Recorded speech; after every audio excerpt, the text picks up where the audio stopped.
Zero. I thought it was very fitting when we are hearing so many positive things during these 3 days that I ventilate some of the frustrations that I have had in the last 25 years working in development.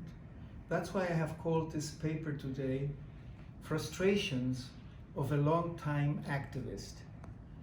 And I will basically make 15 key points that I hope will open up a discussion with you to see if you share some of my frustrations. A lot of things come back to my memory of so many defeats that I have lived through together with others, where and when things went sour for us tireless activists struggling for a fairer world. I need to say that UNRISD is not a stranger to this frustration. Frustrations brood, but they also make us rethink. Here I want to zero in on the challenges we in the social movements have chronically faced in relation to so unsuccessfully having tackled and continue to tackle global governance issues. Are we fooling ourselves that things are going to be all right? Do we need to work in a totally different way, given that the private sector has pushed our backs totally against the wall? And are smart young people going to pick up the challenges we face?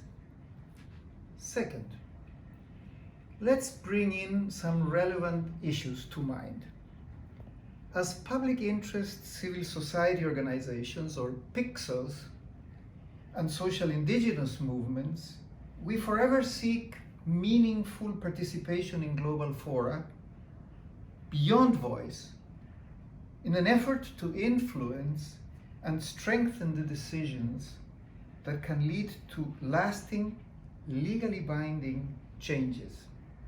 How many times do we find ourselves defending already earlier agreed language when we are ultimately most often ignored?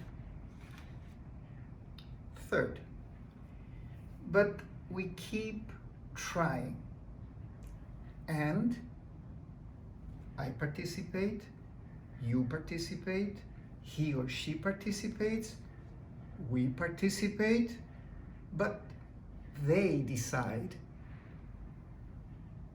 The problem most often encountered dealing with UN committee chairs that are conservative and are often authoritarian in pushing through text that we as public interest civil societies have questioned or rejected as being a red light for us. So we have to ask ourselves, when is public interest civil society participation in these venues an instrument to manipulate us by ultimately ignoring our pleas? I believe some opportunities still open are given to us simply to give us the illusion of genuine consultation and inclusivity. They forget to tell us that the same opportunities are given to the private sector, who, from a position of much greater power, have learned how to serve their interests and the interests of their stakeholders, of their stockholders. Keep in mind here, new opportunities to better participate is not what we are ultimately striving for. We are striving for on-the-ground results. Fourth, we are rather banging our heads against multiple walls. There is much here to dispassionately rethink so as to profoundly review the way we operate. Final decisions that as public interest civil societies we try to influence too often clash with the call for consensus-arrived resolutions by UN member states. It remains to be proven that this is by genuine choice and consensus, or by pressure reflecting the international system captured by the countries rendered rich. Where can progressives get the funding needed to counteract this? Fifth, because we have historically failed on the politicization front, corporations and allied governments are again and again going to easily outmaneuver us. Much disappointment has to lead us to possible new approaches. The drivers of global governance have access to enormous and growing resources, and wealth concentration continues to accelerate upwards dramatically, so that those rendered rich will find more and more ways to reduce regulations that hamper their booming business. Do I see any promising way forward to make up for this? Being a pessimist optimist, yes, I do.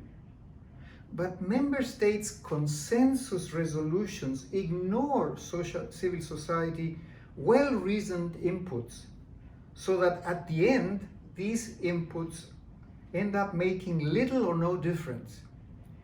A pre-desired consensus with softened language is hammered out, sometimes at the wee hours of the night, only to see that then the resolutions are not applied at national level, where political powers keep things under their control.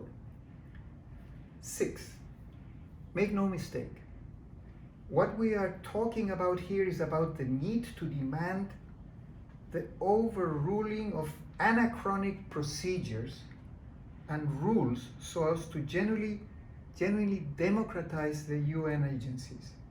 Probably an entire new UN reshape is needed. Grassroots social movements have hardly taken up this question. Basically, it is not about them coming up with brilliant new ideas. It is about building up political forces from the ground up to push for the democratization of this absolutely indispensable international body as is the United Nations. Democratizing the United Nations has to go hand in hand with addressing power imbalances at country level.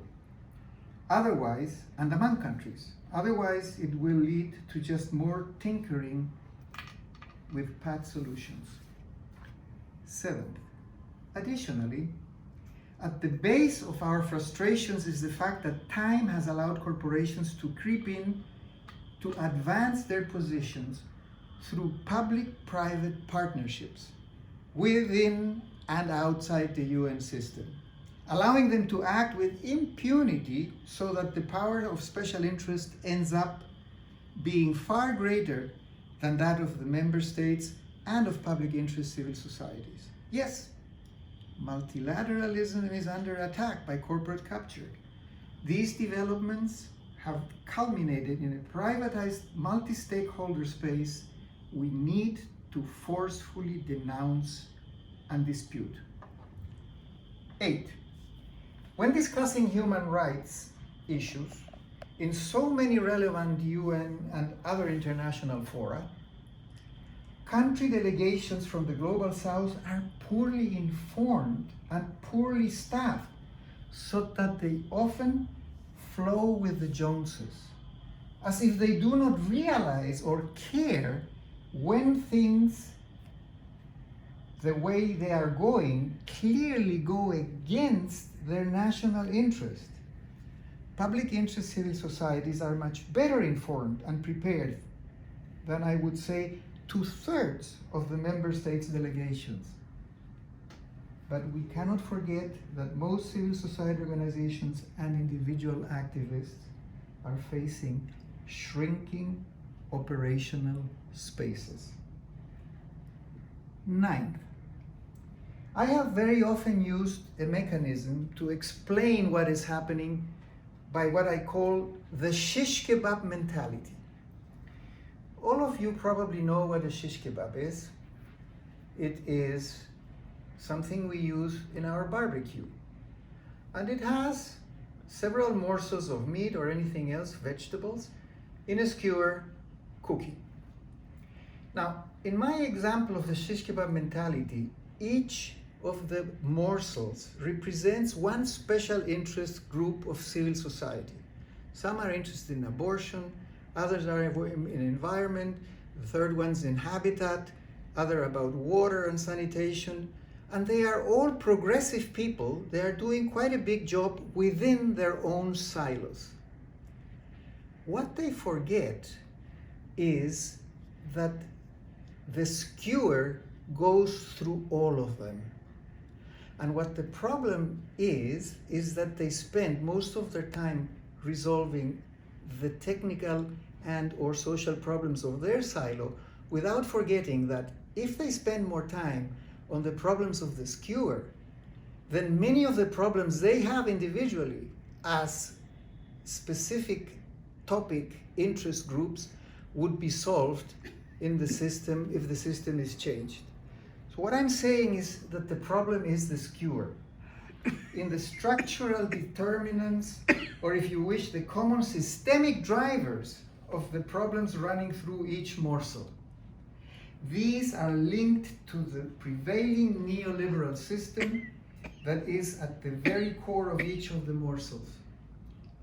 But the point is, we have to focus on changing the skewer to radically change the morsels.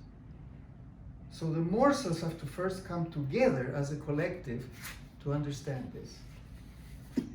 11th. Ultimately, the core issue we are dealing with is a push and or a pull question. Nothing much will come from the UN reforms being pushed from above. Only active organized claim holders unrelentingly pulling for needed changes will move the process ahead. History has been clear about this. But public interest civil societies coming to the table to discuss better global solutions is not as simple as it sounds, especially if the table is already set, if the seating plan is non-negotiable, and if the menu is highly limited. And what if the real conversation is actually happening in a different table? 12. And then there is all this signing of letters and complaints and this writing of declarations and the reading of statements in UN meetings we all so too often engage in. Yes, they may make us feel better, but how much do they help? Do we follow up on them after we have signed them? To make a difference, we need to get where it really hurts, to our strategic enemies. Nothing is going to come from sentences like the government or the state or the international community should. The World Bank has been doing recommendations like this for decades. They are full of these shoulds. The government should, this and this should, and look where that has taken us. Anywhere? Our calls will become yet more wish letters to Santa Claus if we continue putting the recommendations as this and that, or this and that person or organization should. It's going to become letters to Santa Claus, and worse even, the toys delivery will say batteries not included. There is no such a thing as the international community. Please. We must take it out of our vocabulary.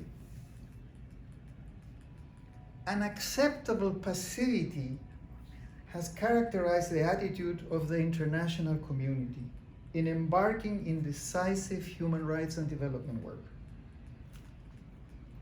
What I think needs, among others, to be done, I have no time in this presentation. I will be very glad to discuss them with you during the discussion and question and answer period. 13, bottom line. Can we work towards building a people's governance grounded in multilateralism and in human rights? For this, the answer may or may not be a new, more radical way of engagement. You tell me. If a more radical way fails, public interest, civil societies, and people's movement must ponder the alternative to leave the UN agencies moving their demands to other stages with a greater potential to influence governance, decisions that break away from the neoliberal chokehold. I recognize we are not there yet. Grassroots social movements are not giving priority to this question yet. So for now, we should stay in UN processes to do precisely what we do best, namely become biting watchdogs and continue demanding conditions and procedures we want to see in place. In that sense, it is more about resisting, about throwing sticks to the wheels.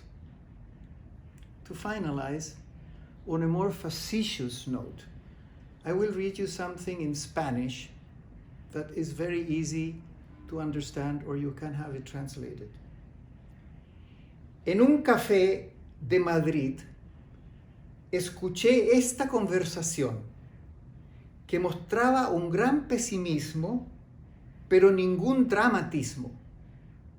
Uno de los contertulios le decía al otro: a mí lo que más me gusta es perder a las barajas. ¿Pero es que no te gusta ganar? ¡Coño! ¿Se puede? It takes courage to stand up for the things we do at this moment of history. Thank you.